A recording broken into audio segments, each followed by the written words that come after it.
बंद तो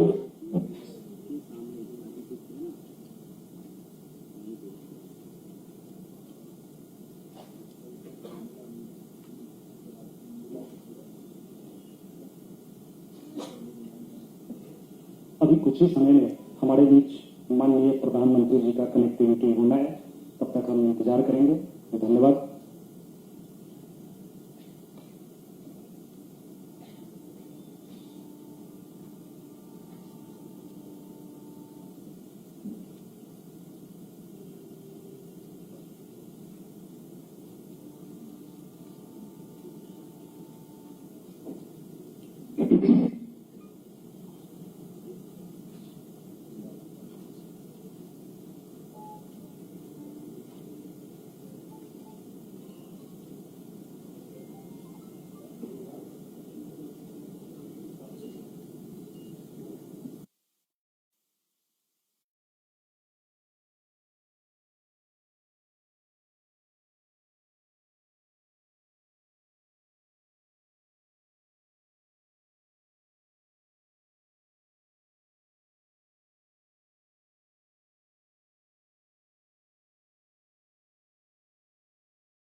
आदरणीय प्रधानमंत्री जी, नमस्कार। राष्ट्रीय स्तर पर पिछले 2-3 वर्षों से लगातार आयोजित हो रहे रोजगार मेलों के द्वारा देश के लाखों युवाओं को सरकारी सेवा का स्वर्णिम अवसर मिला है। आज के 16वें रोजगार मेले में 51,000 से अधिक युवा केंद्रीय सरकार के विभिन्न मंत्रालयों और विभागों से अपने नियुक्ति पत्र प्राप्त करने जा रहे हैं। इस कार्यक्रम को आरंभ करने के लिए सर्वप्रथम मैं माननीय राज्य मंत्री डॉक्टर जितेंद्र सिंह जी से अनुरोध करती हूं कि वे अपना स्वागत संबोधन दें। परम आदरणीय प्रधानमंत्री जी, रोजगार मेला की 16वीं किश्त लेकर के हम आज आपके सामने उपस्थित हैं। आपके द्वारा बटन दबाते ही एक साथ 51,000 से अधिक नियुक्ति पत्र जारी कर दिए जाएंगे, जिसमें से अधिकतर लगभग 40,000 से ज्यादा नियुक्तियां आज रेलवे मंत्रालय में होने वाली है। इन नियुक्ति पत्रों को प्राप्त करने वाले उम्मीदवार देश के 47 भिन्न भिन्न स्थानों से इस समय आपके साथ जुड़ चुके हैं। प्रत्येक उम्मीदवार को नियुक्ति पत्र के साथ साथ मिशन कर्मयोगी प्रारंभ का विकल्प भी उपलब्ध करवा दिया जाएगा, ताकि अपने नए दायित्व को ग्रहण करते हुए अपने आप को उसके लिए शिक्षित प्रशिक्षित कर सके। प्रधानमंत्री जी, आज दर्शकों के साथ ये बात भी साझा करनी है कि आपके द्वारा शुरू किए गए रोजगार मेला के इस सिलसिले से प्रेरित होकर के कई एक ऐसे राज्य सरकारें हैं जिन्होंने अपने यहां प्रांतीय स्तर पर भी रोजगार मेला का क्रम शुरू किया है। उदाहरण के तौर पर जुलाई 2024 तक गुजरात, उड़ीसा, राजस्थान, उत्तर प्रदेश, त्रिपुरा इत्यादि जैसे राज्यों में लगभग 60 प्रांतीय स्तर के रोजगार मेले आयोजित किए गए। इससे पहले जून 2022 से लेकर के जून 2024 के दौरान भी गुजरात, मध्य प्रदेश, उत्तर प्रदेश, महाराष्ट्र, असम इत्यादि में नियमित तौर पर प्रांतीय स्तर के रोजगार मेलों का आयोजन होता रहा है। अभी हाल ही में पिछले महीने उत्तर प्रदेश में आयोजित रोजगार मेला में लगभग 60,000 से अधिक एक साथ नियुक्ति पत्र जारी किए गए थे। साथ ही साथ केंद्र की तर्ज पर बहुत सारे राज्य भी अब आई गॉट कर्मयोगी पोर्टल से जुड़ चुके हैं।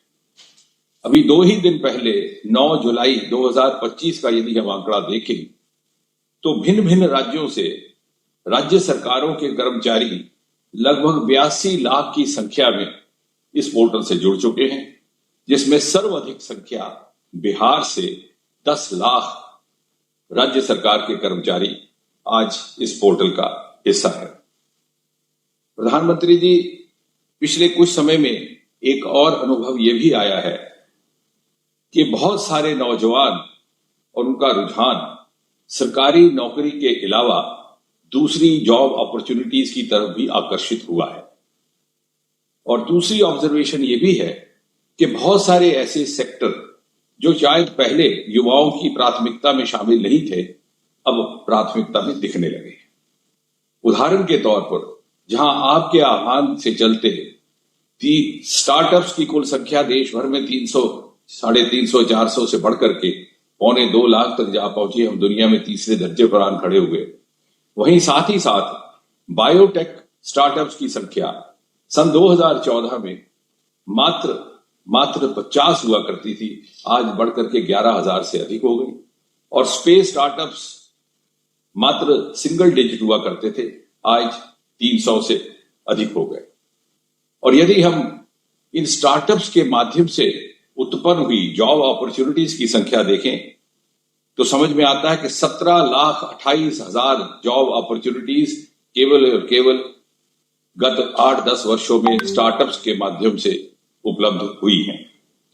ये सब इसलिए संभव हुआ कि गत कुछ वर्षों में आपके दिशा निर्देश में एक ऐसा इकोसिस्टम निर्माणित हुआ है जो कहा जा सकता है कि एक इनेबलिंग इकोसिस्टम है, जहां एक और स्टार्टअप्स को इंसेंटिव भी मिल रहे हैं, दूसरी ओर प्रधानमंत्री मुद्रा योजना, प्रधानमंत्री विश्वकर्मा योजना जैसे रोजगार के प्रावधान भी हैं, और साथ ही साथ नेशनल एजुकेशन पॉलिसी 2020 के माध्यम से प्राथमिकताएं चुनने की स्वतंत्रता भी है।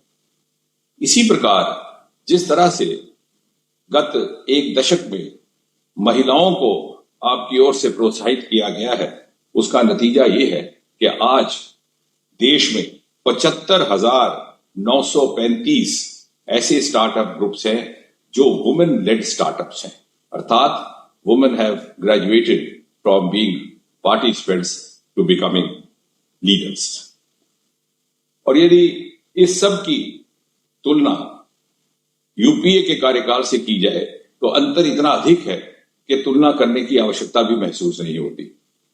और इसलिए अब वक्त आ गया है कि सारी ऊर्जा और सारा ध्यान केंद्रित किया जाए विकसित भारत 2047 के निर्माण के लिए, और ऐसे रोड मैप को अपनाया जाए जहां देश का हर नागरिक, हर युवा अपनी क्षमता अनुसार इंडिविजुअली अथवा कलेक्टिवली इस नए हिंदुस्तान की रचना में अपनी भूमिका निभा सके, अपना योगदान कर सके, ताकि जब 15 अगस्त 2047 का सूरज निकले तो मुल्क का हर नौजवान फख्र के साथ कह सके कि इस सुबह को रोशन करने में मेरी भी भूमिका रही, मेरी भी भागीदारी रही। इसी कामना के साथ प्रधानमंत्री जी, आपका पुनः अभिनंदन। धन्यवाद माननीय मंत्री जी। हमारी युवा शक्ति को भारत के विकास में भागीदारी के रोज नए अवसर मिल रहे हैं और आज का यह रोजगार मेला एक बार फिर युवाओं की कड़ी मेहनत और सामर्थ्य से विकसित भारत के संकल्प को साकार करने का संदेश लाया है। इस अवसर पर प्रस्तुत है एक लघु फिल्म। जब एक घर का युवा सदस्य अपने पैरों पर खड़ा होता है, जब घर में पहली सरकारी नौकरी आती है, तो वो सिर्फ नौकरी भर नहीं होती, वो घर की नई उम्मीदों, माँ के आशीर्वाद और पिता के तप का प्रतिबिंब होता है। और उस एक युवा की उपलब्धि पूरे घर और समाज को ऊर्जा देती है। ये कहानी नहीं, हकीकत है आज के नए भारत की, जहां मेहनत और मेरिट को उसका पूरा हक मिल रहा है।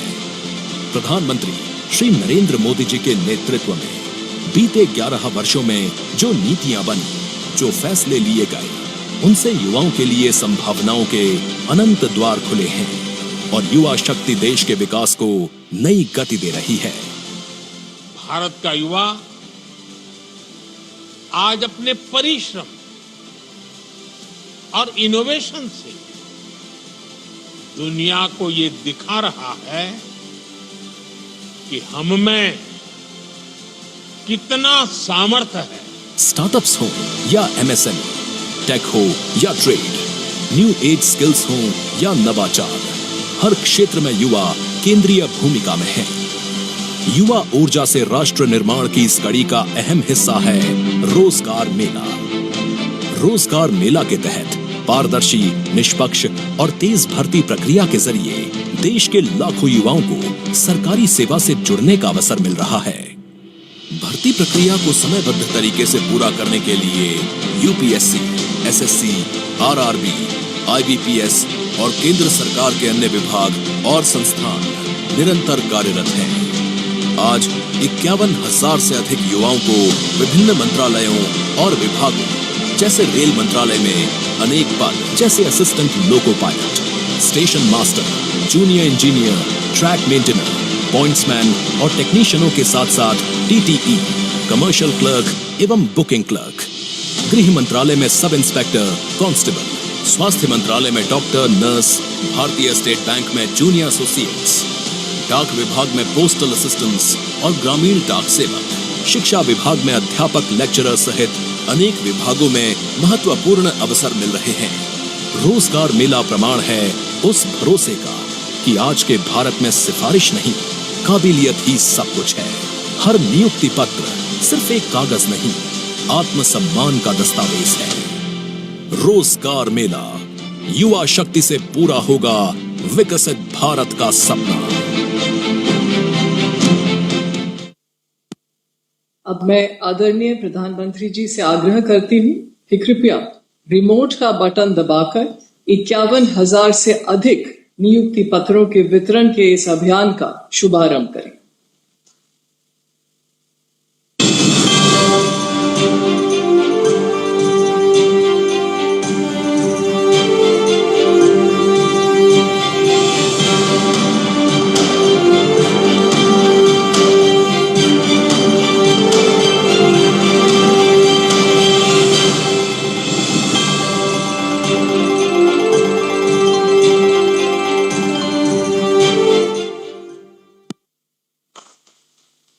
मैं आदरणीय प्रधानमंत्री जी से आग्रह करती हूँ कि रोजगार मेले के इस अवसर पर अपने आशीर्वचनों से हम सबको अनुग्रहित करें।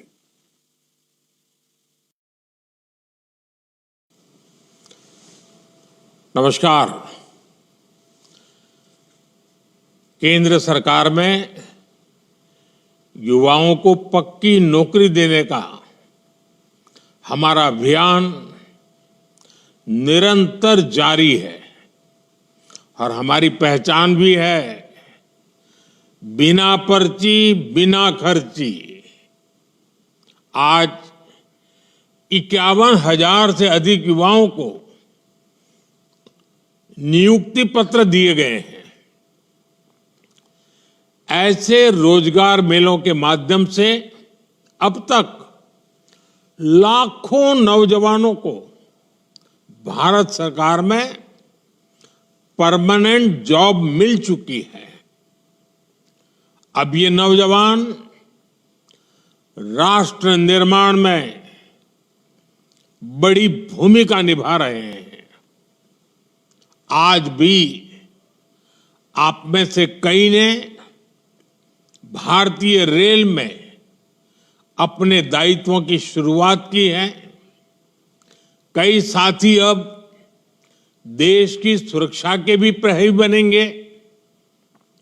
डाक विभाग में नियुक्त हुए साथी गांव-गांव सरकार की सुविधाओं को पहुंचाएंगे। कुछ साथी हेल्थ फॉर ऑल मिशन के सिपाही होंगे। कई युवा फाइनेंशियल इंक्लूजन के इंजन को और तेज करेंगे और बहुत से साथी भारत के औद्योगिक विकास को नई रफ्तार देंगे। आपके विभाग अलग अलग हैं, लेकिन ध्येय एक है। और वो कौन सा ध्येय? हमें बार बार याद रखना है, एक ही ध्येय है। विभाग कोई भी हो, कार्य कोई भी हो, पद कोई भी हो, इलाका कोई भी हो, एक ही ध्येय, राष्ट्र सेवा। सूत्र एक, नागरिक प्रथम, सिटीजन फर्स्ट। आपको देश के लोगों की सेवा का बहुत बड़ा मंच मिला है। मैं आप सभी युवाओं को जीवन के महत्वपूर्ण पड़ाव पर इतनी बड़ी सफलता के लिए बहुत बहुत बधाई देता हूं। आपकी इस नई यात्रा के लिए मेरी तरफ से आपको बहुत बहुत शुभकामनाएं हैं। साथियों, आज दुनिया मान रही है कि भारत के पास दो असीमित शक्तियां हैं। एक डेमोग्राफी, दूसरी डेमोक्रेसी, यानी सबसे बड़ी युवा आबादी और सबसे बड़ा लोकतंत्र। युवाओं का यह सामर्थ्य हमारी भारत के उज्जवल भविष्य की सबसे बड़ी पूंजी भी है और सबसे बड़ी गारंटी भी है। और हमारी सरकार इसी पूंजी को समृद्धि का सूत्र बनाने में दिन रात जुटी है। आप सबको पता है, 2 दिन पहले ही मैं 5 देशों की यात्रा कर करके लौटा हूं। हर देश में भारत की युवा शक्ति की गूंज सुनाई दी। इस दौरान जितने भी समझौते हुए हैं, उनसे देश और विदेश दोनों जगह भारत के नौजवानों को फायदा होना ही है। Defence, pharma, digital technology, energy, rare earth, minerals, ऐसे कई सेक्टर्स, ऐसे सेक्टर्स में हुए समझौतों से भारत को आने वाले दिनों में बहुत बड़ा फायदा होगा। भारत के मैन्युफैक्चरिंग और सर्विस सेक्टर को बहुत बल मिलेगा। साथियों, बदलते हुए समय के साथ 21वीं सदी में नेचर ऑफ जॉब भी बदल रहा है। नए नए सेक्टर्स भी उभर रहे हैं। इसलिए बीते दशक में भारत का जोर अपने युवाओं को इसके लिए तैयार करने का है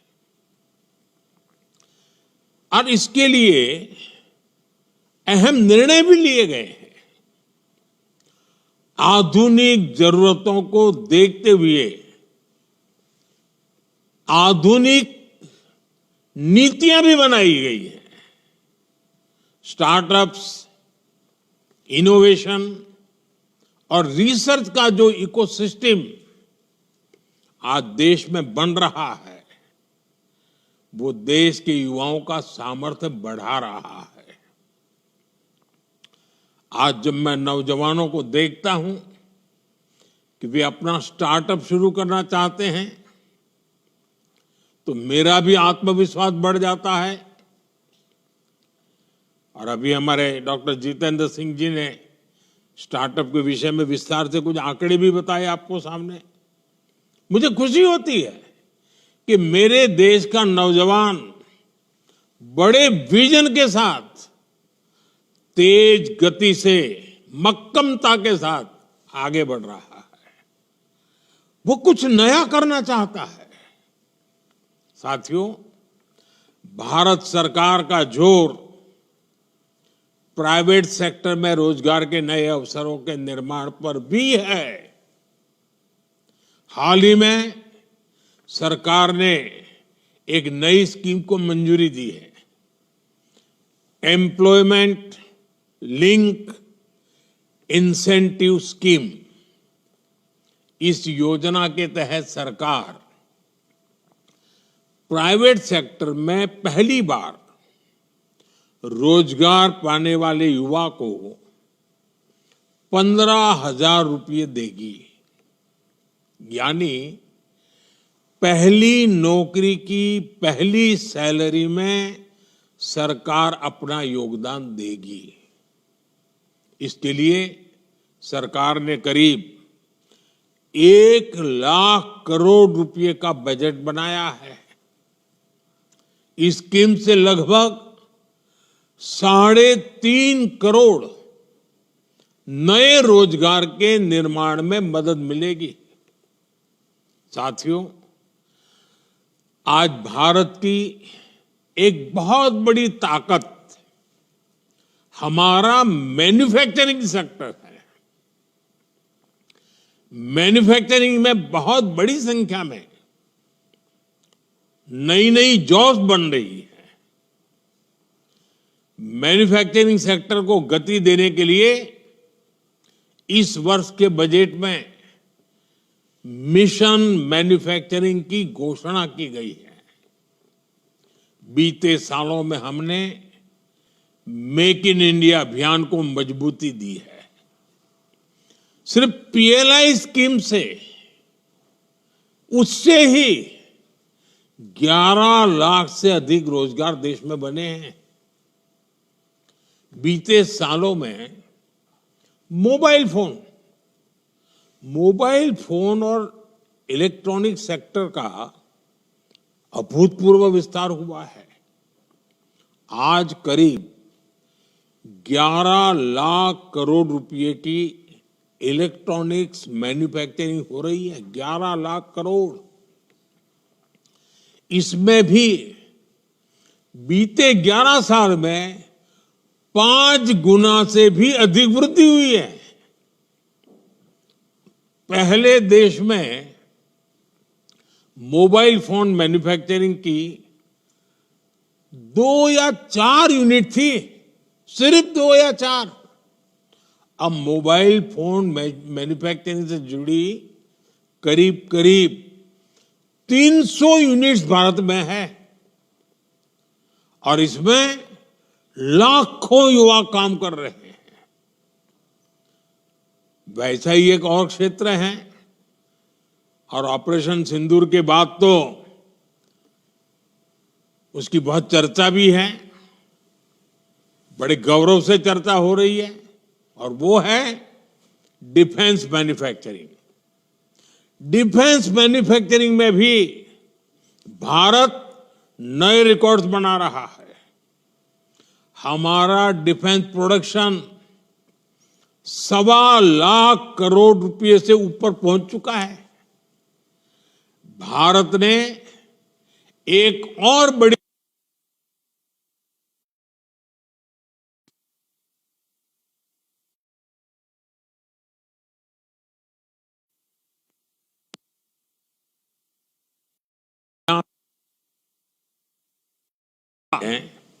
सबसे ज्यादा लोकोमोटिव बनाने वाला देश बन गया है। दुनिया में सबसे ज्यादा लोकोमोटिव हो, रेल कोच हो, मेट्रो कोच हो, आज भारत इनका बड़ी संख्या में दुनिया के कई देशों में एक्सपोर्ट कर रहा है।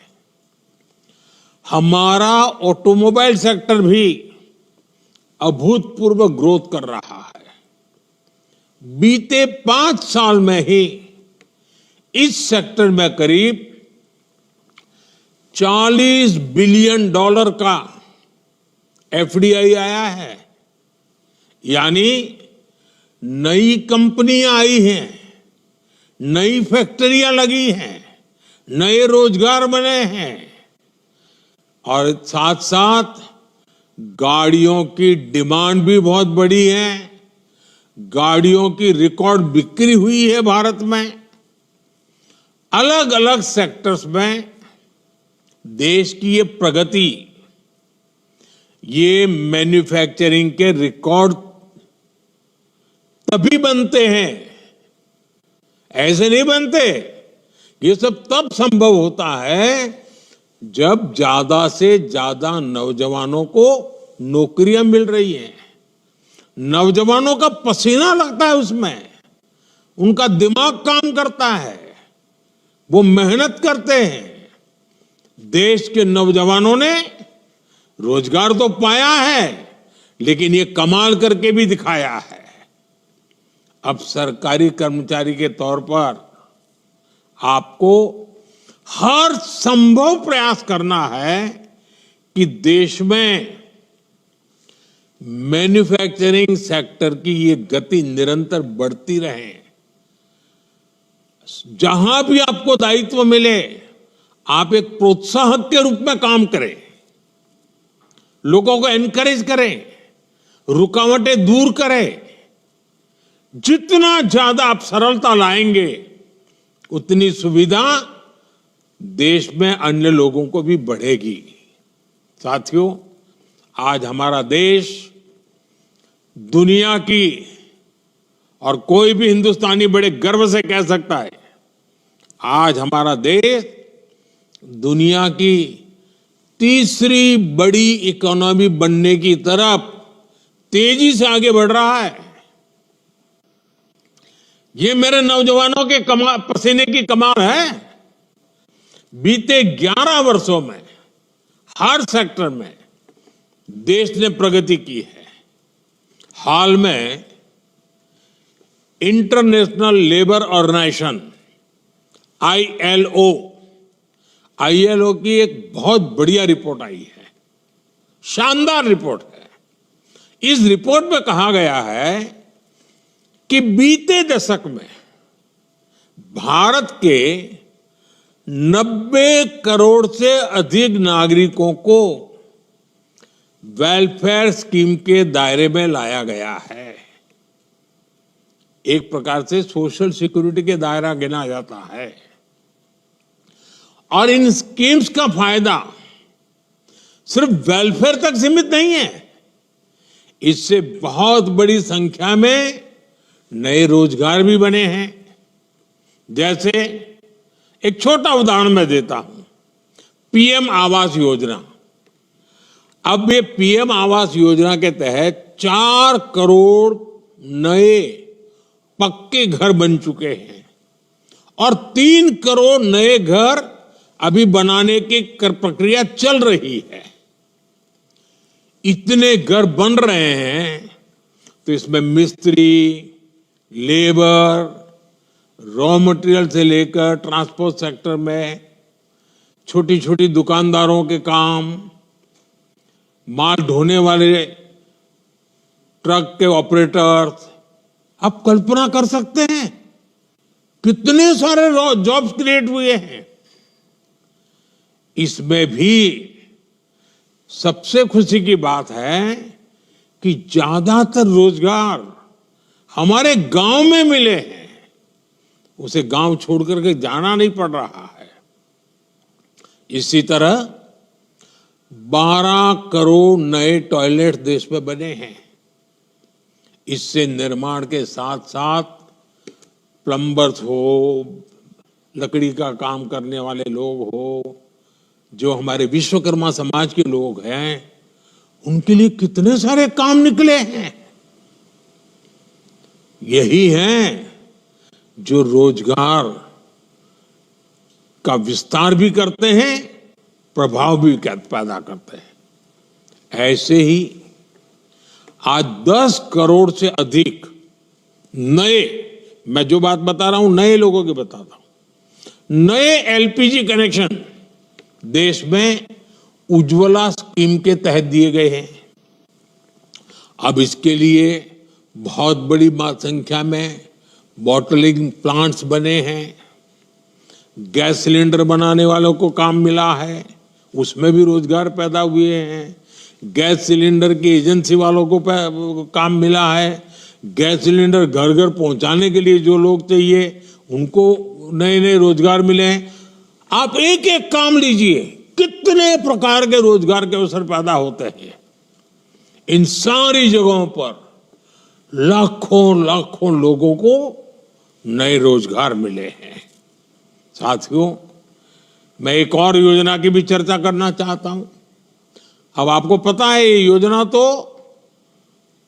यानी कहते हैं ना 5 उंगली घी में, या तो कहते हैं कि दोनों हाथ में लड्डू, ऐसी है पीएम सूर्य घर मुफ्त बिजली योजना। सरकार आपके घर की छत पर यानी रूफटॉप सोलर प्लांट लगाने के लिए एक परिवार को एवरेज करीब करीब 75,000 रुपए से भी ज्यादा दे रही है। इससे वो अपने घर के छत के ऊपर सोलर प्लांट लगाता है। एक प्रकार से उसका घर की छत बिजली का कारखाना बन जाती है, बिजली पैदा करता है और वो बिजली खुद भी उपयोग करता है। ज्यादा बिजली है तो बेचता है। इससे बिजली का बिल तो जीरो हो रहा है, उसके पैसे तो बच ही रहे हैं। इन प्लांट्स को लगाने के लिए इंजीनियर्स की जरूरत पड़ती है, टेक्नीशियन की जरूरत पड़ती है, सोलर पैनल बनाने के कारखाने लगते हैं, रॉ मटेरियल के लिए कारखाने लगते हैं, उसको ट्रांसपोर्टेशन के लिए लगते हैं, उसको रिपेयर करने के लिए भी पूरी एक नई इंडस्ट्री तैयार हो रही है। आप कल्पना कर सकते हैं, एक एक स्कीम लोगों का तो भला कर रही है, लेकिन लाखों लाखों नए रोजगार इसके कारण पैदा हो रहे हैं। साथियों, नमो ड्रोन दीदी अभियान ने भी बहनों बेटियों की कमाई बढ़ाई है और ग्रामीण क्षेत्र में रोजगार के नए मौके भी बनाए हैं। इस स्कीम के तहत लाखों ग्रामीण बहनों को ड्रोन पायलट की ट्रेनिंग दी जा रही है। उपलब्ध जो रिपोर्ट्स हैं ये बताती हैं कि हमारी ये ड्रोन दीदी हमारी गांव की माताएं बहनें खेती के एक सीजन में ही ड्रोन से खेती में जो मदद करती हैं, उसका जो कॉन्ट्रैक्ट पर काम लेती हैं, एक एक सीजन में लाखों रुपए कमाने लग गई है। इतना ही नहीं, इससे देश में ड्रोन मैन्युफैक्चरिंग से जुड़े नए सेक्टर को बहुत बल मिल रहा है। खेती हो या डिफेंस, आज ड्रोन मैन्युफैक्चरिंग देश के युवाओं के लिए नए अवसर बना रहा है। साथियों, देश में 3 करोड़ लखपति दीदी बनाने का अभियान जारी है। इनमें से 1.5 करोड़ लखपति दीदी बन भी चुकी हैं। और आप तो जानते हैं लखपति दीदी के मेरे का मतलब है एक साल में कम से कम 1 लाख रुपए से अधिक उसकी आय होनी चाहिए, और एक बार नहीं, हर वर्ष होती रहनी चाहिए। वो है मेरी लखपति दीदी, 1.5 करोड़ लखपति दीदी। अब आप देखिए, गांव में जाएंगे तो आपको कुछ बातें सुनने को मिलेगी। बैंक सखी, बीमा सखी, कृषि सखी, पशु सखी, ऐसी अनेक स्कीम्स में भी हमारे गांव की माताओं बहनों को भी रोजगार मिला है। ऐसे ही पीएम स्वनिधि योजना के तहत पहली बार रेहड़ी ठेले फुटपाथ पर काम करने वाले साथियों को मदद दी गई। इसके तहत लाखों साथियों को काम मिला है। और डिजिटल पेमेंट के कारण आजकल तो हमारे हर रेहड़ी पटरी वाला कैश नहीं लेता है, यूपीआई करता है। क्यों? क्योंकि बैंक से उसको तुरंत उसके आगे की रकम मिलती है, बैंक का विश्वास बढ़ जाता है, कोई कागज की उसको जरूरत नहीं पड़ती। यानी एक रेहड़ी पटरी वाला आज विश्वास के साथ, गर्व के साथ आगे बढ़ रहा है। पीएम विश्वकर्मा स्कीम देख लीजिए, इसके तहत हमारे यहाँ जो पुश्तैनी काम है, परंपरागत काम है, पारिवारिक काम है, उसको आधुनिक बनाना, उसमें नयापन लाना, नई टेक्नोलॉजी लाया, नए नए उसमें साधन लाना, उसमें काम करने वाले कारीगरों, शिल्पियों और सेवादाताओं को ट्रेनिंग दी जा रही है, लोन दी जा रहे हैं, आधुनिक टूल दिए जा रहे हैं। मैं अनगिनत स्कीमें बता सकता हूं। ऐसी कई स्कीम हैं जिनसे गरीबों को लाभ भी हुआ है और नौजवानों को रोजगार भी मिला है। ऐसी अनेक योजनाओं का ही प्रभाव है कि सिर्फ 10 वर्षों में ही 25 करोड़ लोग गरीबी से बाहर निकले हैं।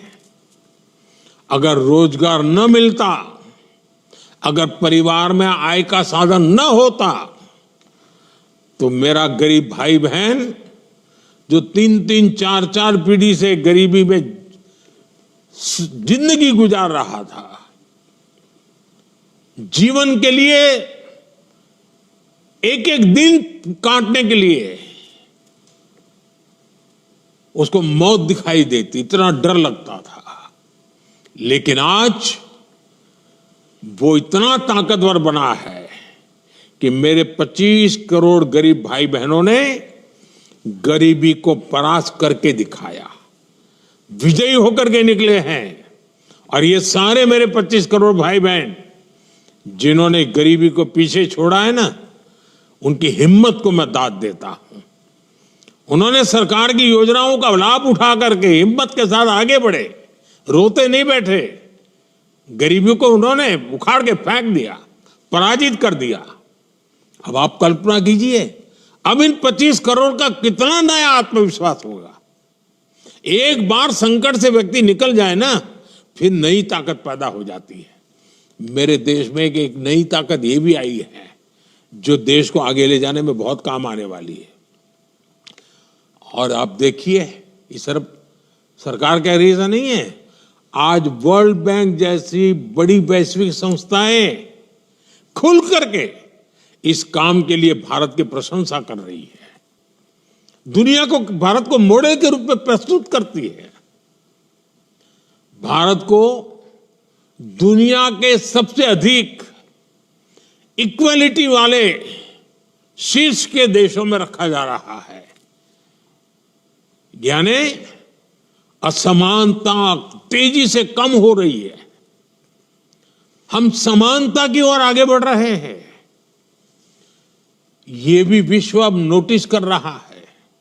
साथियों, विकास का जो ये महायज्ञ चल रहा है, गरीब कल्याण और रोजगार निर्माण का जो मिशन चल रहा है, आज से इसको आगे बढ़ाने का दायित्व आपका भी है। सरकार रुकावट नहीं बननी चाहिए, सरकार विकास की प्रोत्साहक बननी चाहिए। हर व्यक्ति को आगे बढ़ने का अवसर है, हाथ पकड़ने का काम हमारा है। और आप तो नौजवान हैं दोस्तों, आप पर मेरा बहुत भरोसा है। आपसे मेरी अपेक्षा है कि आप जहां भी दायित्व मिले, आप इस देश के नागरिक मेरे लिए सबसे पहले उसकी मदद, उसकी मुसीबतों से मुक्ति देखते ही देखते देश आगे बढ़ेगा। आपको भारत के अमृत काल का सहभागी बनना है। आने वाले 20-25 साल आपकी कैरियर के तो महत्वपूर्ण है, लेकिन आप ऐसे कालखंड में हैं जब देश के लिए भी 25 वर्ष बहुत महत्वपूर्ण है। ये विकसित भारत के निर्माण के लिए अहम 25 वर्ष है। इसलिए आपको अपने काम, अपने दायित्व, अपने लक्ष्यों को विकसित भारत के संकल्प के साथ आत्मसात करना है। नागरिक देवो भव, ये मंत्र तो हमारी रगों में दौड़ना चाहिए, दिल दिमाग में रहना चाहिए, हमारे व्यवहार में नजर आना चाहिए। और मुझे पक्का विश्वास है दोस्तों, ये युवा शक्ति है, पिछले 10 साल में देश को आगे बढ़ाने में मेरे साथ खड़ी है। मेरे एक एक शब्द को देश की भलाई के लिए उन्होंने जो भी कर सकते हैं किया है, जहां है वहां से किया है। आपको मौका मिला है, आपसे अपेक्षाएं ज्यादा है, आपकी जिम्मेवारी ज्यादा है, आप करके दिखाएंगे, ये मेरा विश्वास है। मैं एक बार फिर आपको बहुत बहुत बधाई देता हूं। आपके परिवारजनों को भी मैं बहुत बहुत शुभकामनाएं देता हूं। और आपका परिवार भी उज्जवल भविष्य का अधिकारी है। आप भी जीवन में बहुत प्रगति करें। आई गॉट प्लेटफॉर्म पर जाकर के लगातार अपने आप को अपग्रेड करते ही रहे।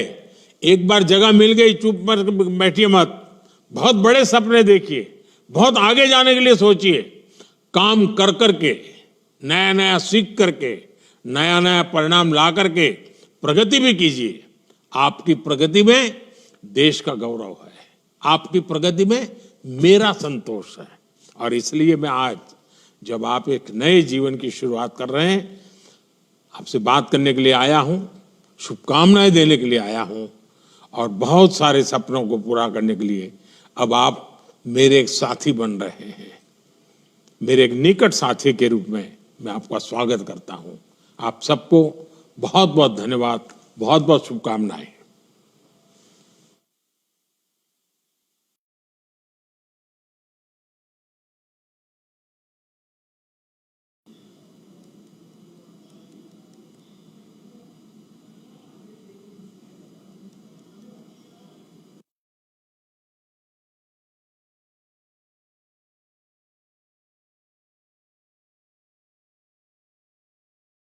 कृषि एवं किसान कल्याण मंत्री श्रीमान शिवराज सिंह चौहान सर से कि सिलेक्टेड अभ्यर्थियों को नियुक्ति पत्र वितरित करेंगे और मैं आमंत्रित करता हूं माननीय मंडल रेल प्रबंधक महोदय सर को कि सर को नियुक्ति पत्र वितरण हेतु सर को आमंत्रित करें। सर्वप्रथम शुभम कुमार गवास, आप हैं टेक्नीशियन ग्रेड 3।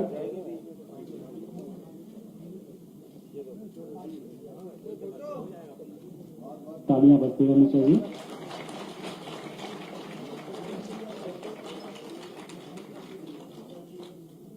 मोहम्मद शेख अंसारी, आप हैं technician grade 3।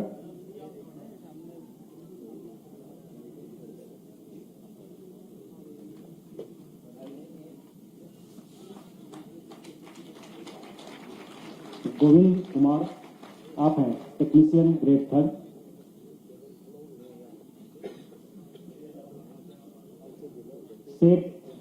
Shetha Ram, technician 3।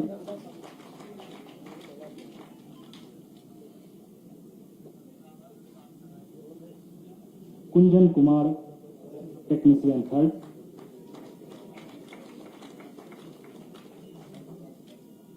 Naresh Kumar, technician 1।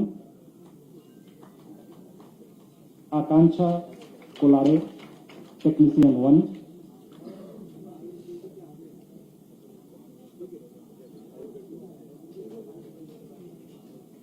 Pawan Kumar, technician 3।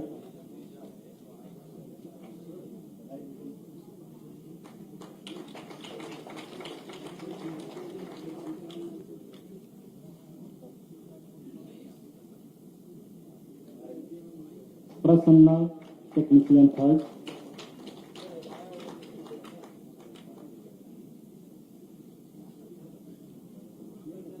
Lagan Garg, technician 3।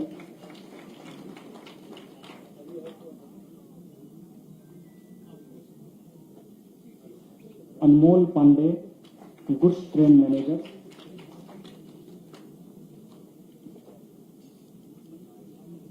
Shubham Sharma, goods train manager.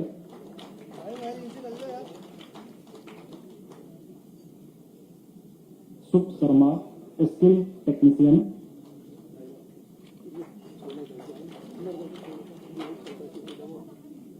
राज सिंह, असिस्टेंट वर्कशॉप।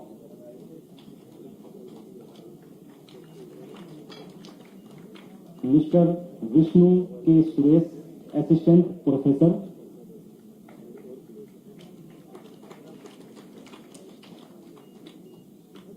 वासु चौधरी, जीवीओ।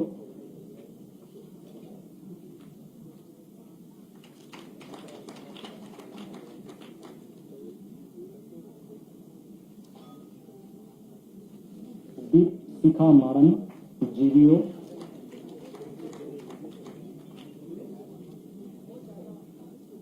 फैजान अली,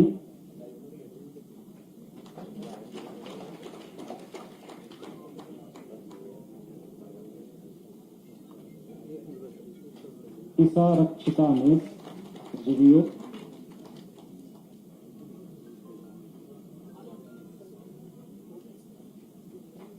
संमित्रा त्रिपाठी।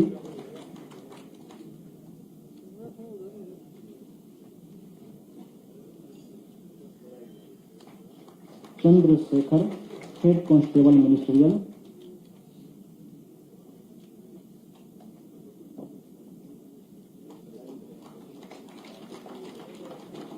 प्रतीक अग्रवाल, सब इंस्पेक्टर।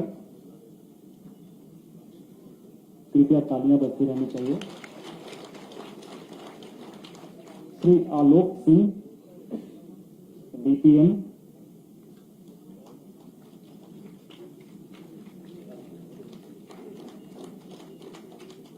सलोनी चौहान, एडीपीएम।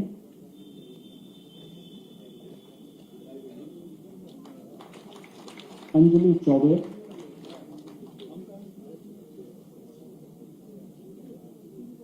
राठौर नागेंद्र।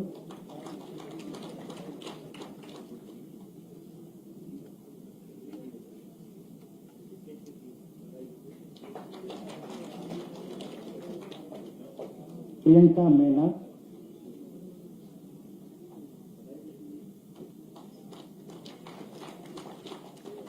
राकेश टेक्नीशियन 3rd,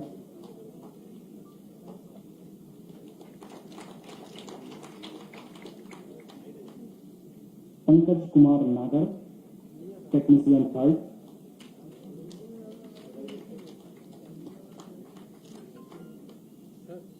सुरेश माली टेक्नीशियन 3rd,